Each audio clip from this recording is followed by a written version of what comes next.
E é Henrique Santos. Fui seu aluno em Curitiba, sou aluno da Luciana Mato. Acabei de ler seu artigo Inimigo é um Só, e como o artigo fala sobre a tensão ideológica provocada pela esquerda nas pessoas e o efeito das ideias religiosas falsas que noteiam o sentimento da fé religiosa do povo, gostaria de ter informação sobre um pensador cristão, o qual escreveu sobre ateísmo no século XX, que teve um fim trágico, Jacques Maritain, que me parece teve muito envolvido com o espírito moderno da Igreja Católica, apesar de ser um tomista. É muito interessante essa sua pergunta, porque justamente nesse momento eu estou relendo o livro do Gustavo Corsão, O Século do Nada, que é um livro que todo brasileiro deveria ler. Por quê? Porque ele descreve e analisa, vamos dizer, a destruição da Igreja Católica por dentro.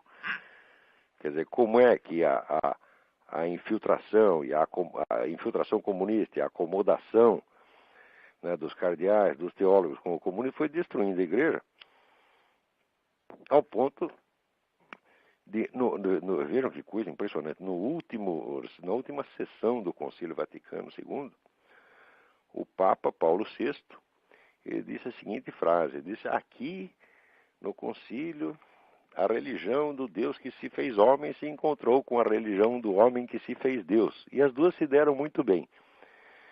Quer dizer, isso é a mesma coisa que dizer que acabou a Igreja Católica.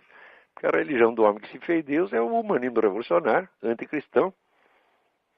Né? E se isso de repente foi admitido dentro do concílio, quer dizer que a Igreja acabou. Né? Esse Paulo VI, para mim, era um idiota completo. Ou talvez fosse um sujeito vendido mesmo, não sei. Mas um Papa dizer uma coisa dessa é o fim da picada. Né? Quer dizer, é a declaração de rendição incondicional. Diz, olha, aqui abrimos as portas, abrimos as janelas, abrimos as pernas, abrimos tudo que podia abrir, pode entrar e fazer o que quiser, aqui virou casa de mãe Joana. Na época, o Gustavo Corsão escrevia uns artigos no Globo e mostrava a absurdidade dessas coisas. E por causa disso foi muito perseguido ali pela Arquidiocese do Rio, pressionaram para tirar a coluna dele do Globo, foi uma coisa horrorosa. E, no entanto, o homem estava montado na razão. Passados 40 anos, né, o concílio terminou, parece que terminou em 65. Passados, então, agora 42 anos, nós vemos que tudo o que ele disse se consumou.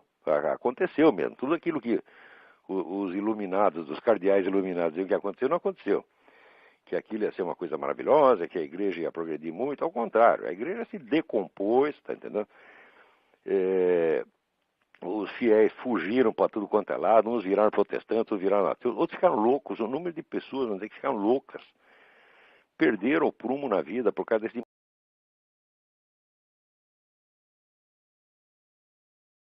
Igreja Católica, tá? A pessoa que caíram na mão do Satanás por causa disso, foram empurrados para a mão do Satanás por esses malditos cardeais do Concílio Vaticano II.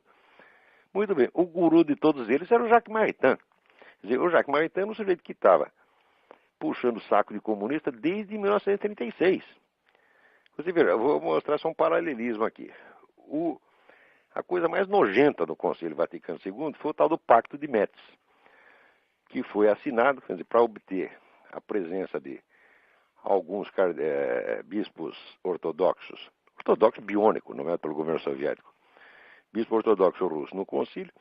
A igreja assinou um acordo secreto que se comprometia a não tocar no assunto comunismo, não fazer críticas ao comunismo durante o concílio. Quer dizer, vendeu o concílio, né?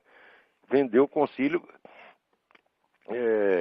para o governo soviético. Este pacto de Metz depois foi denunciado pelo prefeito da cidade de Metz. Ele disse, olha, eu estava lá, eu vi chegar lá o cardeal Tesserran assinar com os soviéticos esse acordo. A igreja, o Vaticano, disse que não tinha, desmentiu, que não tinha acordo nenhum. Mentirosos, vagabundos, canalhas, filhos da puta. Por quê? Porque logo depois o acordo foi publicado pela própria imprensa soviética. E hoje, você sabe, está inteiramente confirmado que isso houve mesmo. Ora, como já em 63 havia o decreto de João 23, revalidando um decreto de Pio XII, que excomungava automaticamente qualquer católico que colaborasse com o regime comunista, esses camaradas já estavam todos auto-excomungados. E sabiam disso. Portanto, a coisa já foi toda uma farsa. Não é isso? Esta farsa não veio sozinha, ela veio de uma longa infiltração que tinha começado já na década de 30. Tá certo? E esse pessoal comunista foi entrando e comprando consciências e fazendo uma devastação total. Até que no fim, vamos dizer, o próprio Papa Paulo VI teve que ser cúmplice desta porcaria. E note bem, o Gustavo Corsão, toda a formação intelectual dele foi dirigida, de certo modo, pelo Jacques Maritain, pelos livros de filosofia do Jacques Maritain. Ele adquiriu a sua formação em filosofia escolástica por intermédio do Jacques Maritain, levado pelas mãos do Jacques Maritain. Quando ele depois foi rever 30 anos de posições políticas do Jacques Maritain, ele ficou horrorizado e viu que o mestre era de fato um vendido. Tá certo? No último livro do Jacques Maritain, que se chama Les Paysans de la Garonne, o camponês da Garona, em que foi alardeado pelo mundo todo como um livro de altíssima sabedoria, o Jacques Maritain analisa todos os problemas do mundo. Só a palavra comunismo não aparece, não existe comunismo. O concílio seguiu a mesma coisa. Você pode ler as atas do comunismo e ver que o comunismo analisa todos os males do mundo. Só o comunismo, que havia matado 100 milhões de pessoas, não. Quer dizer, fica um detalhe de somenos na história. É claro que essa papelada toda não vale nada. Essa papelada toda, tudo isso é papel pintado. Isso é uma fraude do começo até o fim e tem que ser denunciado.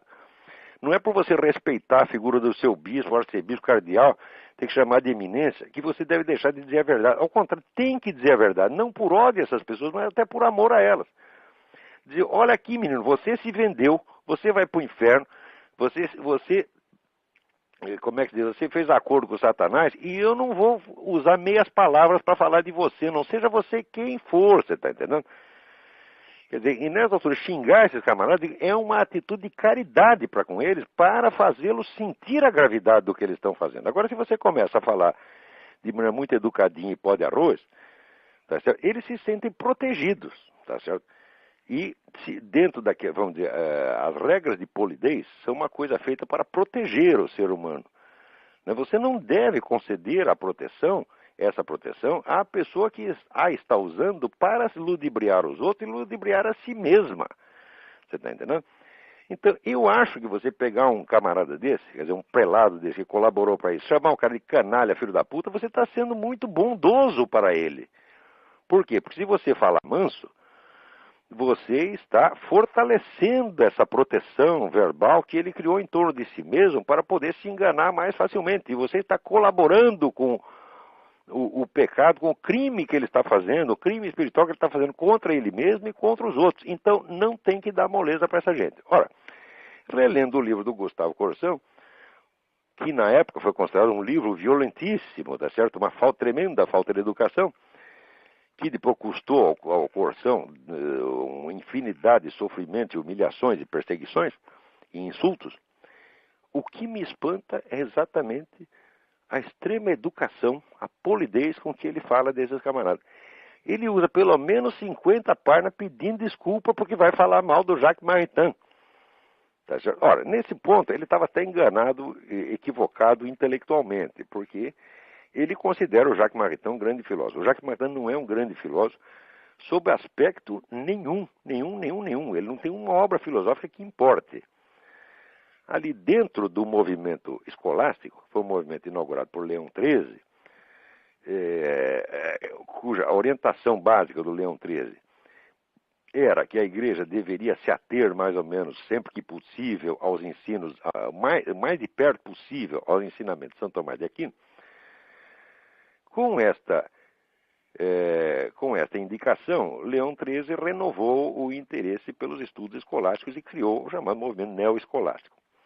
Nesse movimento neoescolástico, os grandes cérebros que tinha lá dentro eram, para o meu gosto, o mais desconhecido de todos, que se chama André Marx.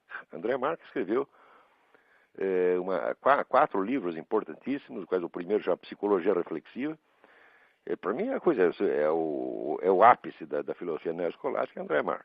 Mas, justamente pela sua altíssima qualidade, ficou conhecido só dos estudiosos, não teve a repercussão pública.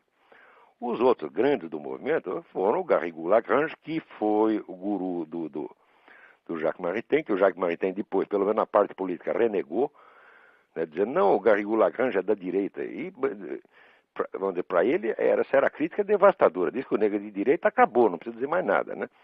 Agora, o Jacques Maritain, perto do Garrigou Lagrange como filósofo, era um mico, não era mais nada.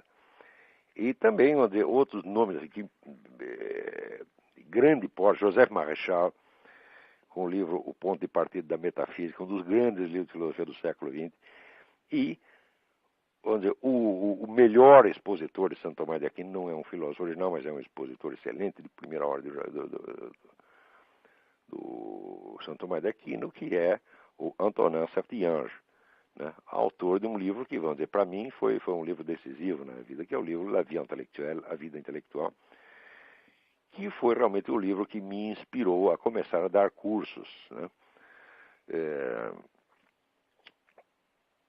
E, muito bem, comparado com esses camaradas, o Jacques Maritain é nada. O Jacques Maritain se tornou importante politicamente. Por quê? Porque ele estava sempre ligado nos movimentos políticos, participou das polêmicas públicas mais importantes da época, e depois porque era amigo pessoal do Paulo VI. Quer dizer, isso aí como referencial filosófico é nada.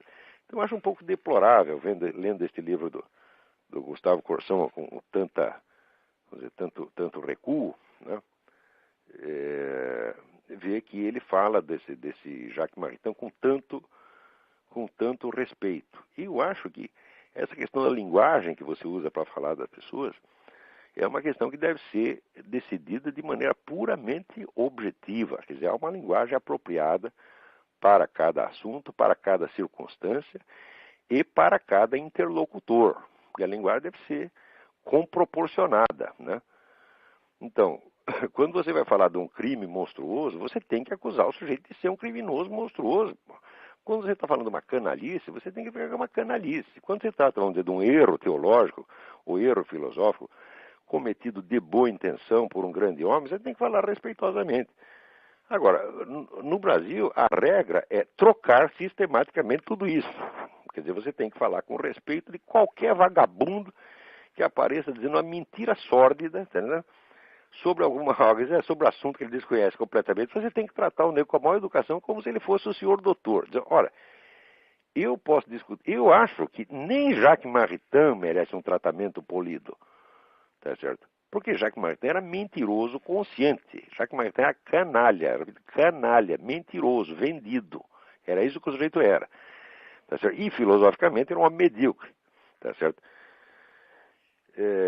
Comparado, não medíocre em si mesmo. Quer dizer, comparado com a intelectualidade brasileira, devia ser um gênio, mas comparado com os outros colegas da mesma escola, comparado com Joseph Marechal, com o seu mestre Garrigou Lagrange, era um nada. Tá certo? Agora, no Brasil, ele teve um impacto muito grande. Esse pessoal do Centro Dom Vital, todo mundo lia Jacques Maritain e badalava o sujeito. Foi um engano, deram a importância que não tem. No Brasil, vive chegando guru estrangeiro e todo mundo, vamos dizer, entroniza e cultua como se fosse um gigante, né? Mas o brasileiro não tem senso das proporções, não tem nem conhecimento para isso. Então, vamos dizer, para um sujeito que vinha, como o Gustavo Corsão, vinha de uma escola de engenharia, não tinha formação filosófica, né? Ele encontra um Jacques Maritain, ele pensa que ele encontrou Leibniz ou Aristóteles, entendeu? E depois, 50 anos depois, quando descobre que o nego é um vendido, que traiu a própria igreja, o Gustavo Corsão não ficou indignado, ele ficou passado. O livro é um dos livros mais tristes que eu li, porque você parece que sente as lágrimas em cada página, que sofrimento horrível, né? Do fiel, sincero que vê o seu mestre, né, querido, traindo, né, a igreja a qual a própria leitura dos livros do Jacques Maritain o havia levado lá. Visto com a distância do tempo, o Gustavo Corsão tinha infinitamente mais razão do que ele mesmo imaginava. Quem falou mal dele na época foi um bando de canalhas que não merece nem mesmo ser mencionado. Eu me lembro que tinha um camarada da Globo, um diretor da Globo, que uma vez disse, não, nós queríamos suspender a coluna do Gustavo Corsão, não por causa do conteúdo, mas porque ele estava muito chato. Eu digo, escuta, peraí, você não pode querer que o homem que está escrevendo sobre a maior tragédia da história do Ocidente, que foi a autodestruição da igreja, e que é a igreja dele mesmo, da qual ele é o fiel, escreva isso de maneira divertida. Quer dizer, essa coisa brasileira da inversão de valores. Isso quer dizer que a obrigação da polidez, de ser interessante, de ser divertido, de ser digestivo, quer dizer, está acima do dever de fidelidade à própria natureza do assunto. Quer dizer, isto é de uma futilidade, de uma leviandade a toda a prova. Quer dizer, como é que você vai exigir que o homem seja interessante, seja divertido escrevendo uma coisa dessa? Ah, meu Deus do céu. Né? Só mesmo. Olha, eu vou até dizer quem era esse sujeito. Bom, não vou dizer não, deixa pra lá. Era um diretor da Globo. Mas, pô, asseguro, era um filho da puta.